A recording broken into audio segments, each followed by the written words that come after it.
La coyuntura política y social de la Venezuela de los años 90 era muy amplia. La Venezuela de los años 90 era un país de contrastes. Teníamos una libertad económica, una holgadez económica. El último gobierno democrático del siglo XX fue el gobierno de Rafael Caldera, con sus oscuridades y sus luces. Era una Venezuela muy distinta a la que estamos viviendo ahora. Una Venezuela de mucho closet. Era una Venezuela de mucho closet donde el tema LGBTQ no se hablaba. Se hablaba desde afuera. Los referentes audiovisuales en Venezuela solamente eran muy puntuales. RCTV y Venevisión le daban muy poca cobertura al tema LGBTQ. En RCTV, por ejemplo, lo tocó Marieta Santana en su A Puerta Cerrada en varias ocasiones. Ella y su equipo de producción se dedicaron a darle la cobertura al tema LGBTQ de manera muy puntual, entendiendo la directriz del canal, la directriz o la línea editorial de RCTV.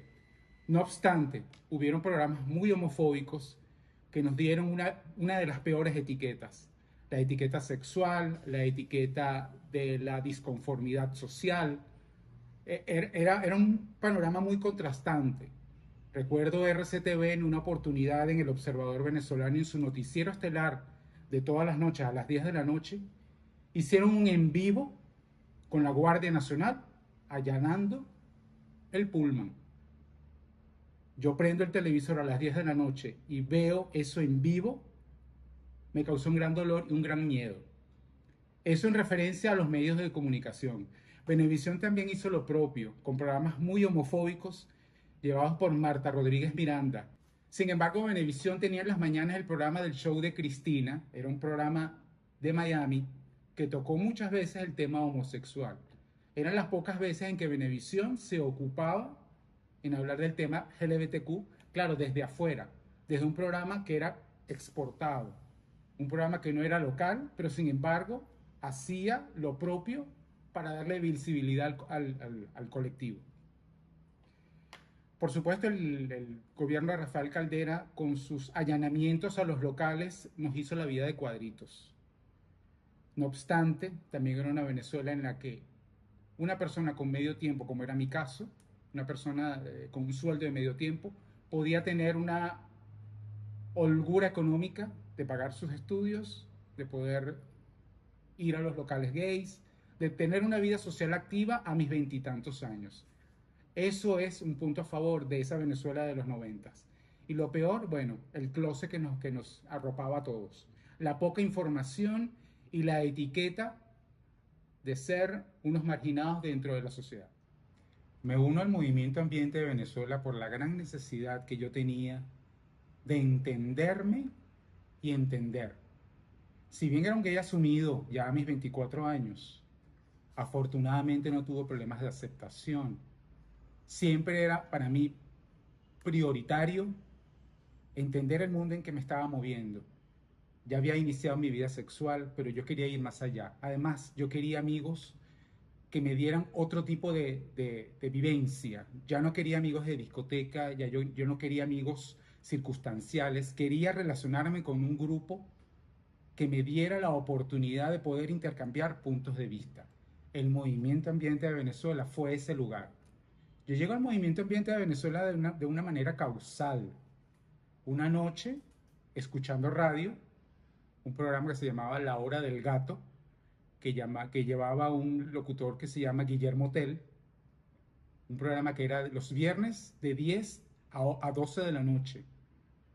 Esa noche que lo estaba sintonizando, entrevistan a Osvaldo Reyes.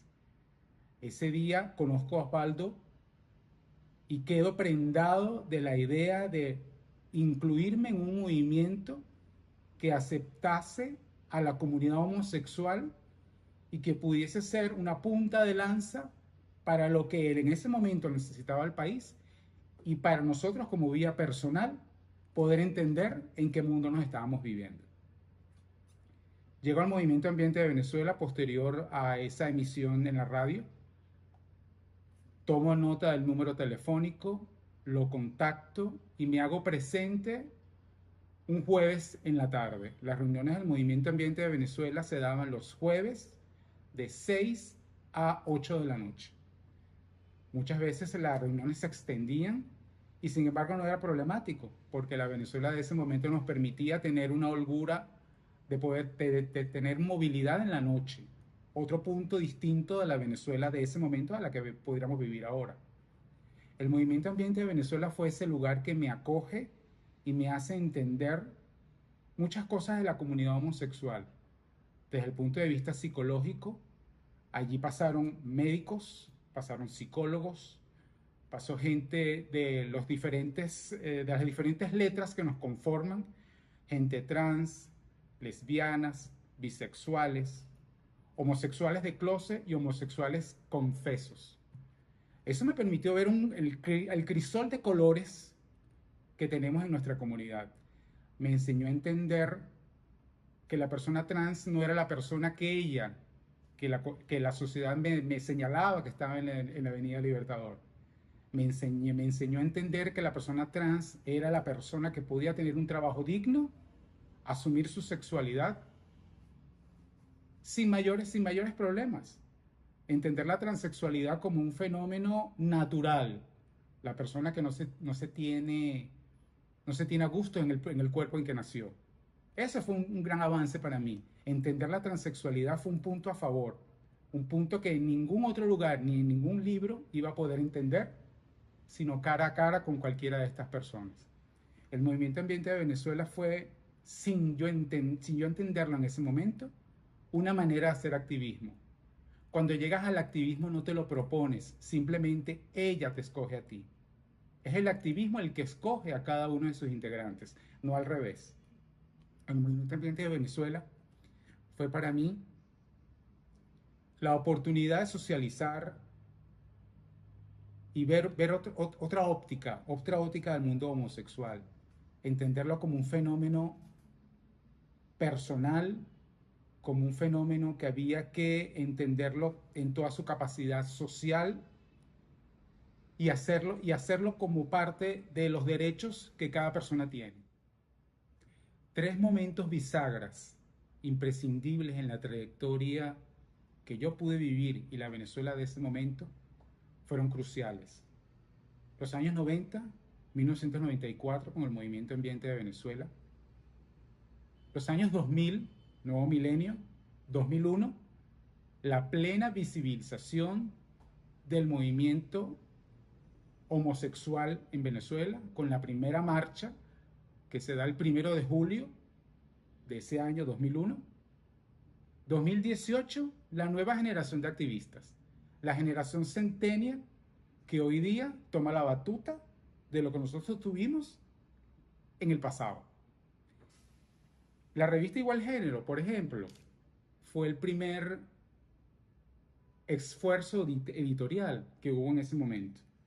Fue un esfuerzo de Osvaldo Reyes, le dio personalidad, forma y fondo a lo que se hacía en el movimiento ambiente de Venezuela. Esto era nuestro fascículo mensual que transitaba los locales de Caracas para ese momento. Era lo que hoy en día son las redes sociales. En ese momento era nuestra presencia tangible que le daba forma al producto que fue el movimiento ambiente de Venezuela, la revista Igual Género. Hoy día hay que luchar por los derechos de una manera mucho más consciente. El mundo ha cambiado, las realidades son otras. Esta generación vive más rápido y necesita respuestas urgentes a todas las preguntas. Es necesario ya articular junto con la política. Ya la política tiene que ser un actor vivo y actuante para darle forma a lo que quizás una ONG no pueda alcanzar.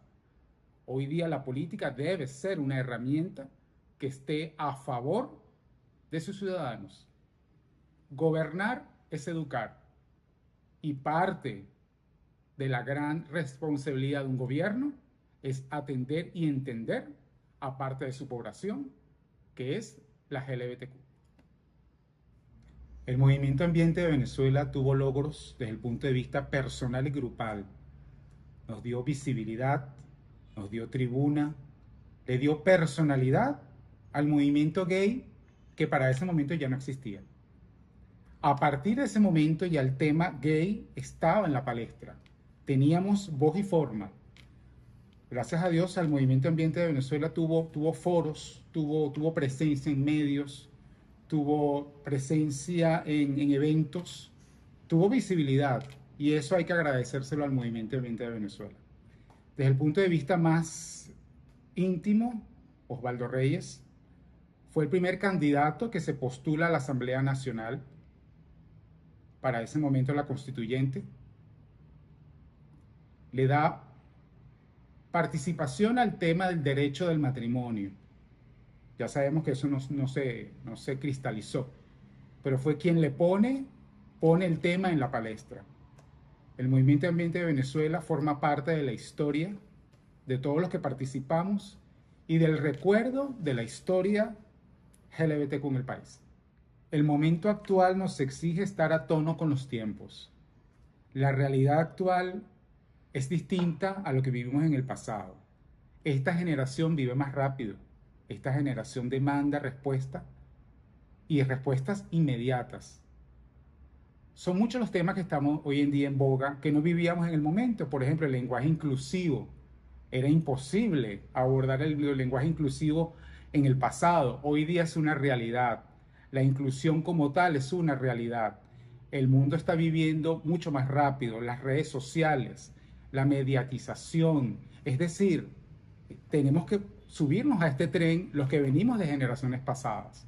Estar al lado de estos chicos es aportar el granito de arena y darle el impulso para que ellos sigan el camino que en un momento dado nosotros iniciamos. Entender la homosexualidad como un hecho natural, como un hecho ya que se habla en medios, donde hay cobertura en medios, donde hay presencia, donde hay voz y voto. Eso es importante, pero hay que hacerlo medio, hacerlo entender y hacerlo derecho ganado. Eso lleva tiempo, eso no es fácil. Si nosotros allanamos el camino, ellos tampoco lo tienen fácil, pero sin embargo la celeridad del mundo te lleva a darle ya frutos a todos los reclamos. El tema del matrimonio, el tema de la adopción, el tema de la identidad de género, el matrimonio igualitario, el tema de la independencia económica para las personas LGBTQ, el tema de la vejez en el tema LGBTQ, el tema de los derechos sucesoriales. Es importante, es muy amplio el espectro gay que nos aborda. Sin embargo, estoy totalmente seguro que en la Venezuela que tenemos en este momento, tenemos la mesa servida. Solamente falta el cambio económico y político que esperamos para que todo esto ya sea un hecho.